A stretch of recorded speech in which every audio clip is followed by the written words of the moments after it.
Seguimos en Todo en Uno, falta poquito para el partido. Ya prometo liberarte. Yo a las menos 20 para que cruzo llegues delante con de cámara. tiempo para ver el partido. Bueno, como te prometimos, vamos a ocuparnos de los problemas de tiroides, hipotiroidismo, hipertiroidismo.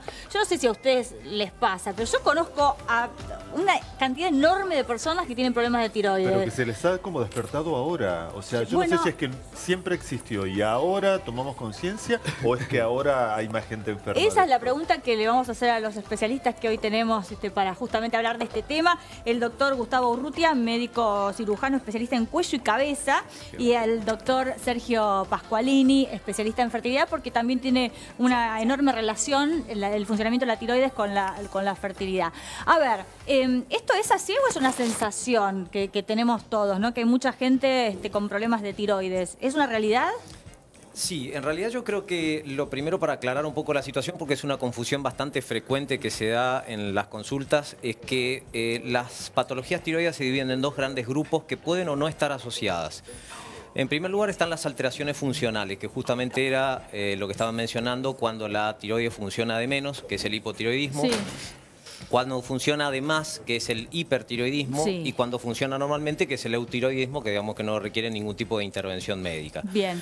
Y por otro lado, el otro gran grupo de enfermedades tiroides está vinculada con la anatomía de la glándula, que no necesariamente va acompañada de una alteración de la función, ajá, que son los famosos nódulos tiroides, que es lo que se conoce con el nombre de bocio, que cuando afecta toda la glándula es el bocio difuso, cuando es un nódulo puede ser un nódulo único o eventualmente cuando son varios es el bocio multinodular. Ajá. Y reitero que no necesariamente tienen que estar asociadas ambas alteraciones. Bueno, en un ratito vas a explicar sí, las consecuencias de ambas patologías, pero esto que te decía, ¿es así? ¿O ahora se estudia más, los médicos lo piden en los análisis y uno se da más cuenta?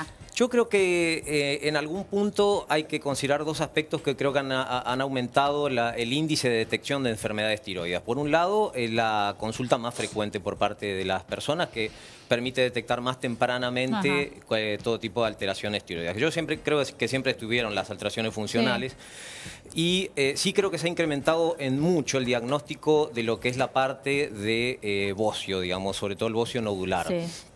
Esto fundamentalmente acompañado también por un avance muy importante tecnológicamente en los aparatos que se utilizan para el diagnóstico. Ahora, ¿para qué sirve la glándula tiroides? Porque bueno, todos los que tenemos algún problema de tiroides lo sabemos, pero quizás la gente no sabe, no conoce la importancia de esta glándula en el organismo. La tiroides, bueno, es una glándula endocrina que produce una hormona, que es la hormona tiroidea. Yo siempre trato de graficar a los pacientes que es una hormona que actúa como el combustible del organismo. Es decir, que cuando escasea el combustible, el organismo funciona en menos. Cuando excede ese combustible, el organismo funciona en más. Es decir, que actúa como un regulador del metabolismo. Ah, o sea que regula un montón de cosas en el cuerpo. Entre otras glándulas endocrinas también.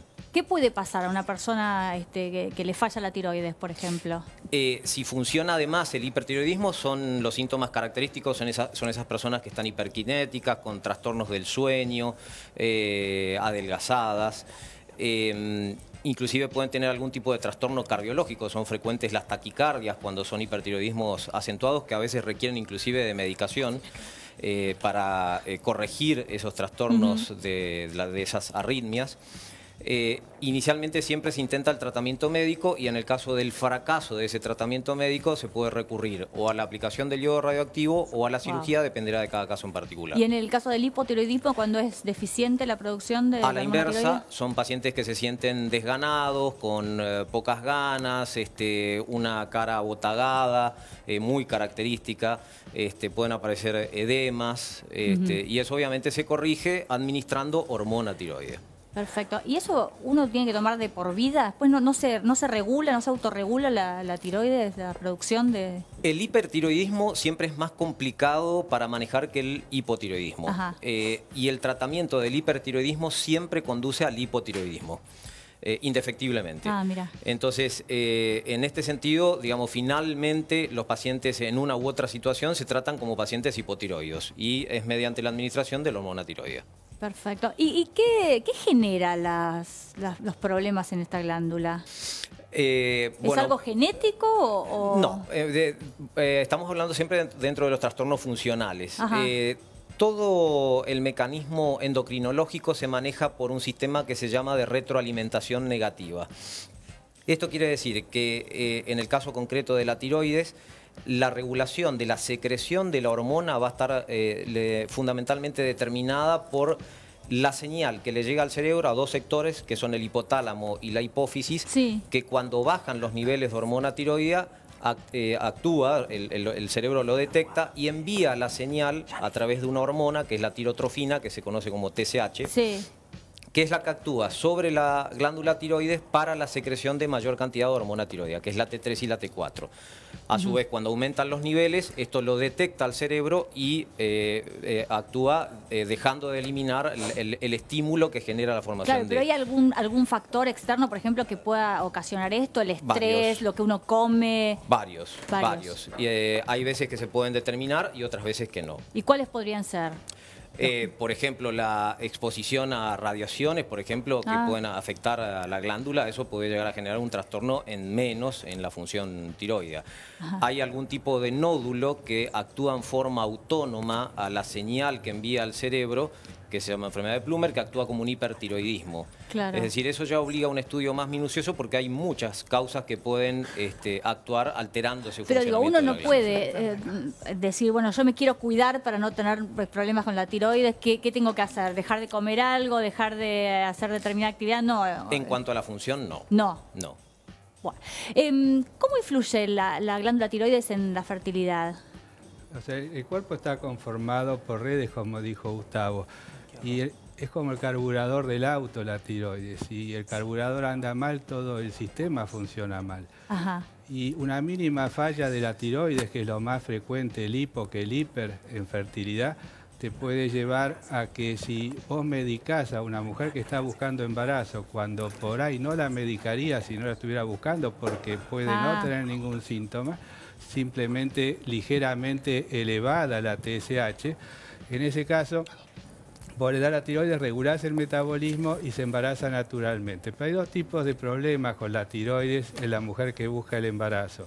La falla intrínseca de la tiroides y cuando el cuerpo ataca su tiroides generando anticuerpos contra la tiroides, y esos anticuerpos contra la tiroides llevan al hipofuncionamiento de la tiroides, pero también ataca a la implantación y a la función ovárica. Por eso, no solo tenés que en esos casos medicar con tiroides, sino que tenés que agregarle otro tipo de medicación, como hacer, por ejemplo, corticoides o hidroxiquinolina, que se está usando ahora bastante, como para restablecer la posibilidad de la mejor implantación, prosecución del embarazo y hasta cuando el ovario te está fallando, recuperar esa función que se perdió para poder lograr el embarazo. Y eso lo vemos cuando el ovario empieza a fallar cerca de los 40 años, la importancia que tiene en todos los casos. Y nosotros estamos viendo un porcentaje muy alto de problemas de hipotiroidismo en las mujeres que consultan buscando un embarazo. Que les cuesta quedar embarazadas. Claro, y que es uno de los factores, y no el único, porque a veces con una pequeña dosis la mujer se embaraza, inclusive naturalmente,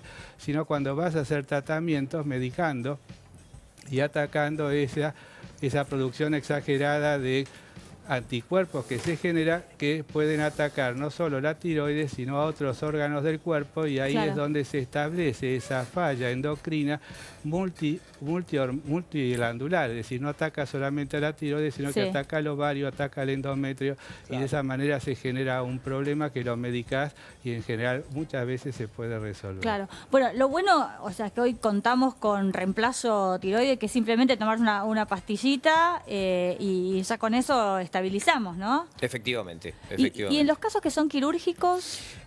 Los casos quirúrgicos... ¿Cuáles son los síntomas, no? Para que uno tenga que preocuparse y quizás consultar y... En el caso del hipertiroidismo que yo había comentado inicialmente, siempre el tratamiento es médico, se medica con una droga que se llama danantisol.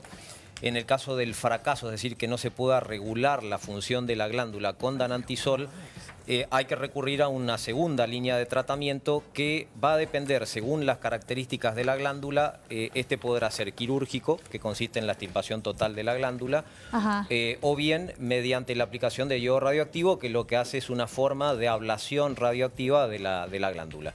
Por eso hoy comentaba que finalmente todo hipertiroidismo termina conduciendo al hipotiroidismo. ¿Y uno puede vivir sin tiroides directamente, sin la glándula tiroides? Absolutamente. Sin ningún problema. Sin ningún problema, siempre administrando obviamente la hormona tiroidea a las dosis adecuadas, de tal manera que eso actúe como un regulador del metabolismo. Hay que encontrar la dosis adecuada para que no exista ningún tipo de trastorno generado por la falta de la glándula tiroides. Claro. Yo soy hipotiroidea, ¿no? Y yo tomo la levotiroxina todos los días. A mí me da un poquito de escozor de pensar que de por vida voy a tomar una pastillita, que no me gusta a mí tomar medicamento. No tengo otra salida, ¿no? Esto es así. No, es así.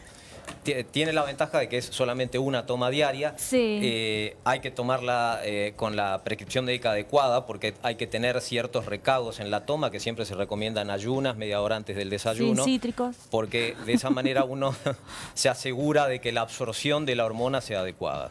Ajá. Y a veces puede llegar a cambiar la dosis, hay que controlarlo periódicamente. Porque, por ejemplo, los embarazos me cambiaron la dosis. Efectivamente. La regulación final de la dosis que se debe tomar se hace con determinaciones de laboratorio que nosotros llamamos como perfil de hormonas tiroides, que es la TSH, la T3 y la T4.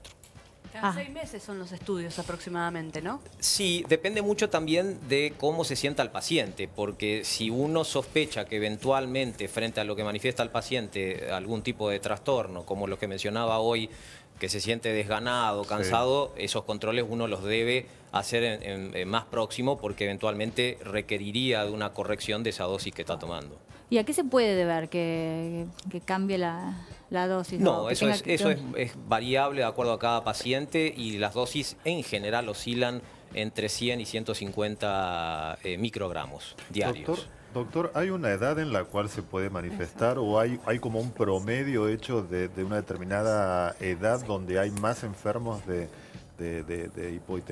hipotiroidismo o no? No, la verdad es que en general no hay una edad determinada o preponderante donde puedan aparecer este tipo de trastornos. Sí, en cambio, puede suceder eso en el caso de los bocios, que son ya los trastornos de la anatomía de la glándula. Pero las alteraciones funcionales en realidad pueden aparecer en se puede manifestar en cualquier persona a cualquier edad. ¿En un niño también? no tan frecuente en los niños, efectivamente, obviamente. no tan frecuente en los niños, pero yo diría que a partir de la adolescencia en adelante pueden aparecer. Y es el mismo tratamiento médico, aunque sea un adolescente o ella que sea... Y es de por vida. Y es de por vida, efectivamente. ¿Y las alteraciones en la tiroides son igualmente frecuentes en hombres y en mujeres? Yo conozco todas mujeres con problemas de tiroides, no sé si En realidad, en líneas generales, siempre son más frecuentes en las mujeres que en los hombres. ¿Y por qué tienen esta suerte? Tenemos otras cosas que no nos favorecen tampoco. Bueno, pocas. En el caso de los bocios, por ejemplo, son mucho más frecuentes en las mujeres que en los hombres. Pero también es real que cuando aparece un bocio nodular en un hombre, tiene más chance de que ese nódulo sea maligno que en el caso de las mujeres. ¿Sí? ¿Pero hay una explicación por qué somos más propensas las mujeres a tener...? No, en general no. ¿Ustedes tienen, alguno tiene problema de tiroides? Y de hecho me ha tratado, no sabía Justamente que venía, doctor, pero justamente me ha increíble. tratado hace 2 años el doctor y me ha solucionado un problema bastante importante. Yo tengo bocio juvenil, de chica me lo detectaron y 2 años atrás aparecí con un bulto, usted recuerda, doctor, en la zona derecha, y bueno, hicimos todo tipo de estudios, detectaron que tengo problemas de tiroides, en su momento usted me hizo una punción, pensamos que hasta era un tumor. Está bueno hacerse los estudios porque uno lo primero que le dicen cuando va al médico que no es especialista es: tenés un tumor, y la cabeza empieza a volar por todos lados, que es lo que me pasó a mí hasta que llegué a sus manos. Sí. Tal vez eso también se deba a que el médico muchas veces se rige por términos estrictamente técnicos que no siempre son bien interpretados por los pacientes. Claro. Y digo esto porque tumor no necesariamente es sinónimo de malignidad. Claro. Tumor es todo nódulo o toda tumefacción que pueda aparecer en el organismo, que inclusive puede ser neoplásico, o sea, tumoral, que su vez puede ser benigno o maligno, o puede ser inflamatorio. Con lo cual, esto también es bueno aclararlo, porque nosotros usamos el término tumor con mucha frecuencia y no necesariamente esto es sinónimo de cáncer. Doctor, también puede ser que se pueda manifestar o ustedes se puedan dar cuenta justamente de la aparición de este problema, de esta enfermedad, por el crecimiento del globo ocular. Sí. Es uno de los síntomas del hipertiroidismo, efectivamente. Eso se llama exoftalmos. Eso se produce por la acumulación de tejido detrás del globo ocular y efectivamente genera una proptosis. Eso es lo que se llama como la salida del globo ocular, efectivamente. Sí, son esas caras, ¿no? Con ojos de huevo, digamos. Sí, claro, sí, sí, que es muy extremadamente clásico saltones que uno es como que piensa por qué. Ahora, uno lee los síntomas, sobre todo los del hipotiroidismo, qué sé yo, cansancio, piel fría, caída del cabello, unas quebradizas, constipación. Sí. Y son síntomas que mucha gente tiene, Los podemos tener, no precisamente, claro, y estamos sufriendo de un problema ¿Cómo de sabemos si tiroides? tienen que ver con la tiroides? O sea, ¿se tienen que dar todos al mismo tiempo, por un tiempo prolongado? ¿Cómo? No necesariamente. Los problemas de tiroides son extremadamente frecuentes. Para que tengan una idea, la incidencia que tiene de nódulos tiroides en la población general se calcula que están alrededor del 50%. O sea, la mitad de los que estamos en el estudio en este momento muy posiblemente tengamos nódulos tiroides. Mirá. Lo cual no significa necesariamente que esos requieran de algún tipo de tratamiento. Pero frente al menor indicio de que eventualmente exista algún síntoma que pueda hacer sospechar sobre algún trastorno funcional que se manifiesta mediante estos síntomas que mencionó Paula recién, indudablemente lo que se debe hacer es la consulta médica, que eso es lo que creo que ha favorecido la detección temprana, claro, y da la sensación como que hubiera mucha más patología y enfermedad tiroidea que la que en realidad hubo siempre. La doctora Yanina Latorre goza de buena salud. Doctora Latorre. Yo creo No que tiene sí. problemas de No, tiroides, creo que sí, solamente la afortunadamente. maldad que nos es una enfermedad. Ya Eso esa no sé si viene ocupa con todo la el- No, pero no tiene lugar para más. hay un mito respecto de lo que dice Yanina que es muy interesante, ¿no? Que hay mucha gente que cree que el tumor maligno, el cáncer, el hecho como de no explicitar, no expulsar lo que uno siente, propicia un poco la formación de un cáncer. Yani tiene un carácter que es No fuimos súper de la rescatable. tiroides, pero está bien, vale, dale. Pero es súper rescatable. O sea, porque que es de una mujer cáncer que- no me voy a enfermar Claro. con todo lo que largo. Y que dicen dice lo que cuando piensa. uno larga justamente Sí. y todo eso es como que no te queda y no es caldo de cultivo. Claro. Es como tal Por vez lo un menos un mito urbano, estresazo, ¿no? ¿no? No sé si podrá ser verdad. Sí, Bueno, no sé si tal la vez es ciencia eso, avala producto ese del estrés. mito. Es una buena pregunta esa. Yo creo que indudablemente la generación del cáncer obedece a factores, a múltiples factores, es multifactorial. Yo creo que en algún punto, no sé si coincidirá el doctor conmigo, en la medicina occidental nos hemos olvidado un poco el concepto integral de salud. Total. Y básicamente nos restringimos mucho a lo que es la parte orgánica, olvidándonos del concepto de la OMS sobre salud, que se refiere a la salud psíquica y social. Sí. Yo creo que indudablemente todo aquel factor que estimule de alguna manera alguna alteración en el sistema inmunológico, indudablemente que algún tipo de alteración debe traer. Yo no lo puedo comprobar, simplemente puedo decir que en mi práctica diaria yo hago fundamentalmente cirugía oncológica, este tipo de problemas que pueden ser de distinta magnitud, porque no todos tampoco valoramos de la misma manera los problemas. No, Pero absolutamente. todos- Pero creo que, bueno, el doctor Pascualini nos puede confirmar esto, pero sobre todo en temas de fertilidad, creo que se ve muy claramente, ¿no? Cómo afecta otros factores. El estrés a las mujeres, ¿no? Está todo interrelacionado, hasta lo ves cuando inclusive se logra el embarazo, es decir, Claro. una mujer que adopta y se embaraza, una mujer que dice no hago más nada y se embaraza. Sí. Está todo interrelacionado, Como la parte pero por eso psicológica todo depende influye. del estímulo que uno recibe y de la respuesta a ese estímulo y de la persistencia del estímulo. Es decir, Claro. todo lo que empieza siendo estrés y continúa y uno es receptivo, termina transformándose en una enfermedad Claro, psicosomática. absolutamente. Bueno, doctor, es muy interesante. Muchísimas gracias. Se nos quedó clarísimo todo lo que tiene que ver con la tiroides.